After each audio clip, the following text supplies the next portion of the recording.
Riot Chapter 11. The rest of afternoon, nobody called Brian a hero. Kids murmured as he walked by.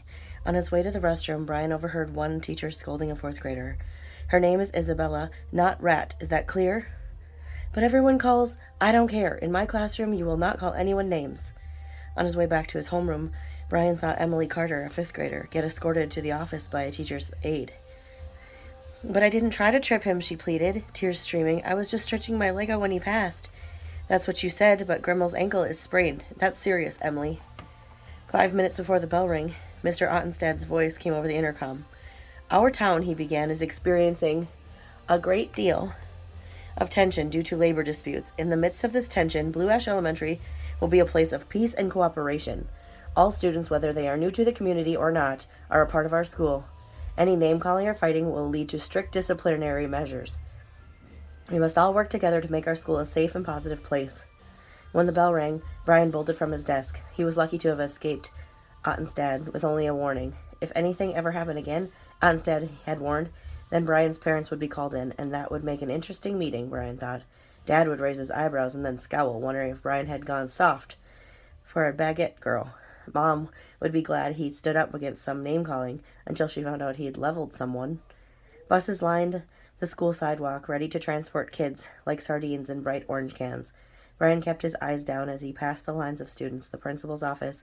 What a way to start the first day of school. Someone lightly tapped his shoulder. He turned.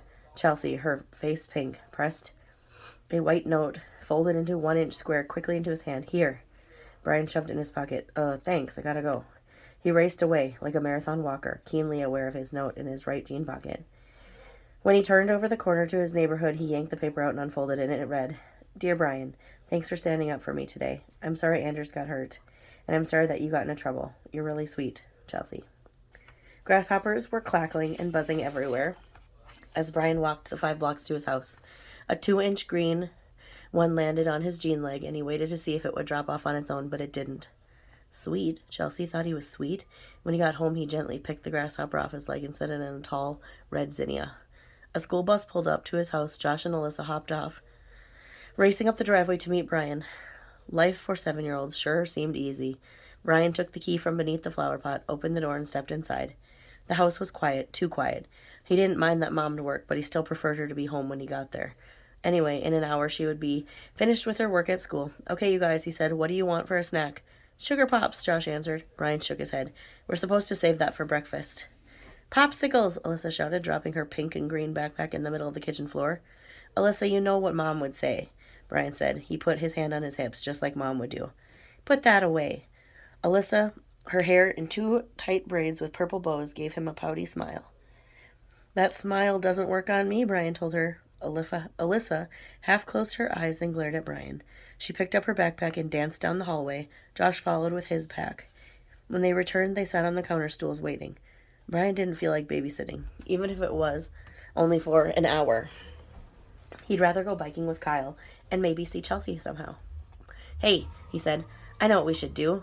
And he went to his room, climbed up to his top bunk, and removed $4 from the blue mason jar on his shelf.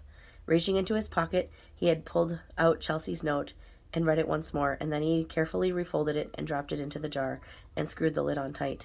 He returned and laid the bills on the kitchen counter in front of the twins. Josh nearly touched his nose to the money. Where'd you get so much money? Here's the deal, Brian said. Since I have to babysit, bike with me wherever I want to go, and I'll treat you each to a cone at Dairy Queen. Are we biking to that girl's house? Alyssa asked. Her expression was sly. What girl? Brian asked, playing dumb. That girl that came by the other day, the one I saw diving on that video. The video. He had forgotten all about it.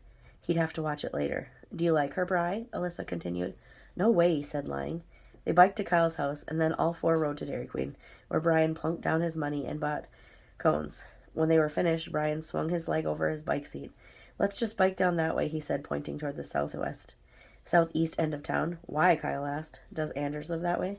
No, Brian tapped his fingers on his handlebars. Just follow. Kyle raised his eyebrows. Now I know. Oh, Alyssa teased. I bet she lives that way. They rode single file along Highway 53, turned left, and wove through the neighborhood, Brian leading. A block away from the address Chelsea had given him, Brian spotted 2 parked police cars. The street looked entirely different during the day. Hey, Josh said, biking up next to Brian. Neat. Let's go find out what happened. Think somebody died? Alyssa asked worriedly.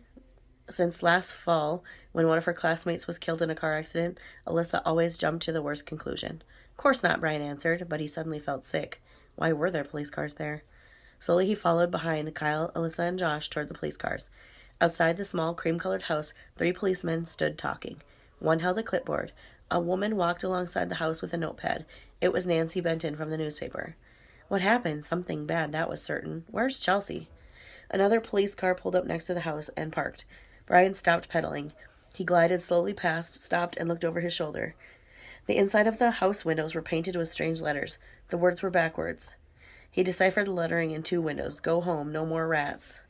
He clamped his hands on the handlebars and spun the bike back toward the house. Hey, he called to the group of men. Where's Chelsea Redding? What happened? Are you a friend? The police officer said with a clipboard, his bald head reflecting the late afternoon sun. Brian nodded. Yeah, I guess. She's all right, I can tell you that much, he said, his face somber. Where is she? The man turned away and then back again. Quietly he answered, Holiday Inn. Better run along. Brian pointed his front tire toward Kyle and the twins, who waited in the corner. Just then, Sheriff Hunter stepped out of the house. Brian pushed down hard on his pedal. He didn't want to talk to the sheriff. Brian persuaded Kyle and the twins to follow him to the hotel. The quickest route led Brian past the housing camp. He biked ahead fast, tires humming over the pavement. He didn't look at the guardhouse, though he was positive that someone was watching him. He stopped at the corner and waited for the twins to catch up. Don't go so fast, Josh whined. At the Holiday Inn, where green neon lights trimmed the top of a 2-story brick hotel, Brian set his bike against the wall under the canopy roof. He pulled open the double doors to the lobby. Kyle, Alyssa, and Josh followed. Can we go swimming? Asked Josh. Mom said that this year we can have our birthday party here, and we can invite 10 kids. I get to pick 5 friends. I'm going to pick Eric, Carson, Daniel, Josh, and Alyssa, Brian said. Just be quiet and sit down, okay? He pointed to the black floral love seats. Josh dove for the glass dish filled with white cellophane-wrapped nuts. Just one, Brian said. Kyle, can you watch them for a minute? Kyle cocked his head at Brian. For 2 minutes, Bri? This feels really weird. What if we get kicked out? Just say you are waiting for someone. Why did this have to be so difficult? Brian walked over to the front desk. Yes, the woman wore a brass name tag engraved Bitsy. I'm looking for Chelsea Redding. What room is she in? I'm sorry, the woman said, pushing back the cuticles on her perfectly oval red fingernails. I can't give you her room number, but I can call her. Brian nodded. This would be a good time to bolt out the door. He pushed his tongue against the roof of his mouth and wet his dry lips. Your name? Brian Grant, he said. The woman adjusted her glasses and lifted the phone to her ear. There's a Brian Grant in the lobby to see Chelsea? No, the woman said, eyeing Brian. He's just a boy. The counter suddenly seemed to tower in front of Brian. He felt small. All the courage had suddenly dribbled away, just as if he were back in first grade. His cheeks burned and his vision blurred.